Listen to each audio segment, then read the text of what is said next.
Daily late night 12:30 மணிக்கு கரெக்டாக அந்த ஒரு பர்சனோட சேட்டுக்குள்ளே போயிட்டு பழைய கான்வர்சேஷன்ஸ் எல்லாத்தையுமே பார்க்குறீங்க.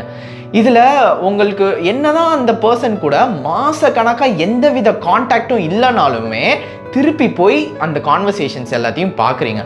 ஈவன் உங்களுக்கே தெரியும் இதில் எந்த விதமான ஃப்யூச்சரும் இல்லை அப்படின்னு சொல்லி உங்களுக்கு தெரியும், இட்ஸ் ஓவர்னு உங்களுக்கு தெரியும். மோரோவர் நீங்களே நினைப்பீங்க இது நம்மளுக்கு வேணாம், அந்த பர்சன் நம்மளுக்கு வேணாம் அப்படின்னு சொல்லி நினைப்பீங்க.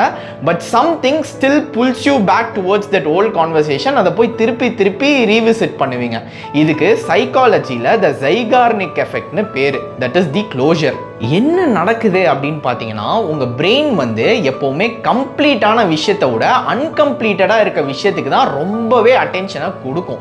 இப்போ யாராச்சும் உங்கள் லைஃப்ல இருந்து திடீர்னு மேஜிக் மாதிரி டிஸப்பியர் ஆயிட்டாங்கன்னு வைங்களேன், உங்கள் பிரெயின் உங்ககிட்ட சொல்லும், இங்கே என்னமோ ஒரு டேப் ஓப்பன்லேயே இருக்கே, அன்க்ளோஸ்டாக இருக்கு, திருப்பி போய் செக் பண்ணு அப்படின்னு சொல்லி உங்ககிட்ட சொல்லும். அதுக்கு பதில் தேவை, ஏன் இப்படி நடந்துச்சு அப்படின்ட்டு.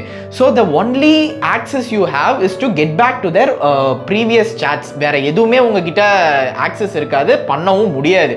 ஸோ அதனால என்ன பண்ணுவீங்க அப்படின்னா, அந்த சாட்டுக்குள்ளே போயிட்டு ரீசன்ஸை தேடுவீங்க, ஒரு அனாலிசிஸ் மாதிரி பண்ணுவீங்க. யார் மேலே தப்பு இருக்கு, உங்கள் மேலேயா அவங்க மேலேயா, எதுனால இந்த மாதிரி நம்மளுக்கு நடந்துச்சு அப்படின்னு சொல்லிட்டு ரீசன்ஸை அது தேடிக்கிட்டே இருக்கும். இப்போ ரீசன்ஸ் உங்களுக்கு தெரிஞ்சிருச்சு, ஏதோ ஒரு ரீசன்ஸை கண்டுபிடிச்சிட்டீங்க அப்படின்னா it's a bit easy to come out of that face.